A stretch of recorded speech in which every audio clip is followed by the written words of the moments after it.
Hello friends, ഒരു അടിപൊളി ബിരിയാണിയുടെ റെസിപ്പിയാണ് കേട്ടോ. ഇതിലൊരു സ്പെഷ്യൽ കൂട്ട് ചേർത്തിട്ടുണ്ട്. ഈ വീഡിയോ ഫുള്ളായി കാണുന്നവർക്കായി ഞങ്ങളത് പറഞ്ഞു തരുന്നതായിരിക്കും. 2 കിലോ ചിക്കൻ്റെയും 1 കിലോ റൈസിൻ്റെയും ബിരിയാണിയാണിത്. ഒരു 1.5 കിലോ സവാളയും കുറച്ച് പുതിനയും മല്ലിച്ചെപ്പും വെളുത്തുള്ളിയും ഇഞ്ചിയും പച്ചമുളകും ഒരു 5-6 തക്കാളിയും വേണം. ആദ്യം തന്നെ ഒരു പാത്രത്തിൽ കുറച്ച് എണ്ണ ഒഴിച്ച് കുറച്ച് ബിരിയാണി മസാല ഇട്ട് ചൂടാക്കുക. അതിലേക്ക് അരി കഴുകി നമ്മൾ ഇടുക. അതിൽ കുറച്ച് ആവശ്യത്തിനുമായ ഉപ്പും ഇട്ട് തിളപ്പിക്കാൻ വെക്കുക. ആ സമയത്ത് നമുക്ക് ചിക്കൻ നല്ല രീതിയിൽ കഴുകി ഇടുകയും നമ്മുടെ ഉള്ളി വെളുത്തുള്ളി ഐറ്റങ്ങൾ അരിഞ്ഞെടുക്കുകയും ചെയ്യാം. മറ്റൊരു പാത്രത്തിൽ കുറച്ച് എണ്ണ ഒഴിച്ച് ബിരിയാണി മസാല ഇട്ട് അതിൽ ഉള്ളിയും ഇട്ട് നമുക്ക് വരട്ടാം. ആ സമയത്തേക്ക് നമ്മുടെ അരി പകുതി വേവായി കാണും. അത് ഊറ്റി ഒരു പാത്രത്തിൽ വെക്കുക. ഉള്ളി കുറച്ച് വാടി കഴിയുമ്പോൾ അതിലേക്ക് നമ്മൾ കഴുകി വെച്ചിരുന്ന ചിക്കൻ ഇട്ട് നല്ല രീതിയിൽ മിക്സ് ചെയ്യേണ്ടതാണ്. നല്ല രീതിയിൽ മിക്സ് ചെയ്ത് കുറച്ച് നേരം മൂടി വെക്കുക. അതിനുശേഷം നമ്മൾ തുറന്ന് നോക്കുമ്പോൾ ഉള്ളി ഒരു ചെറിയ ബ്രൗൺ കളറാവും. ഈ ഒരു ബ്രൗൺ കളറാവുമ്പോൾ അതിലേക്ക് കറിക്ക് ആവശ്യമായ മഞ്ഞൾപ്പൊടിയും മല്ലിപ്പൊടിയും മുളക് പൊടിയും കുരുമുളക് പൊടിയും ഉപ്പും ഇട്ട് നല്ല രീതിയിൽ ഇളക്കി മിക്സ് ചെയ്യുക.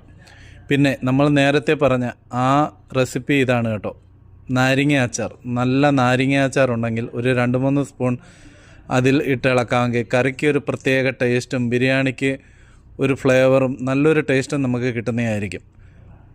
നല്ല രീതിയിൽ ഇളക്കിയതിന് ശേഷം കുറച്ച് ഇഞ്ചി വെളുത്തുള്ളി പേസ്റ്റും ബിരിയാണി മസാല പൗഡറും ഇട്ടതിന് ശേഷം നമ്മൾ നേരത്തെ കഴുകി വെച്ചിരുന്ന മല്ലിച്ചെപ്പും പുതിനച്ചെപ്പും ഒരു 5-6 പച്ചമുളകും ഒരു 2-3 തക്കാളിയും അതിലേക്ക് ഇടാവുന്നതാണ്. ശേഷം നല്ല രീതിയിൽ മിക്സ് ചെയ്യുക. നല്ല രീതിയിൽ ഇളക്കി മിക്സ് ചെയ്തതിന് ശേഷം ഒരു 15 മിനിറ്റ് അടച്ച് വെച്ച് നമുക്ക് അത് കുക്ക് ചെയ്തെടുക്കാം.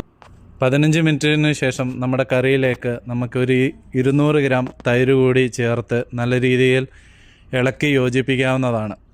ഇവരാണ് കേട്ടോ ഇന്ന് ബിരിയാണി വെച്ചത്.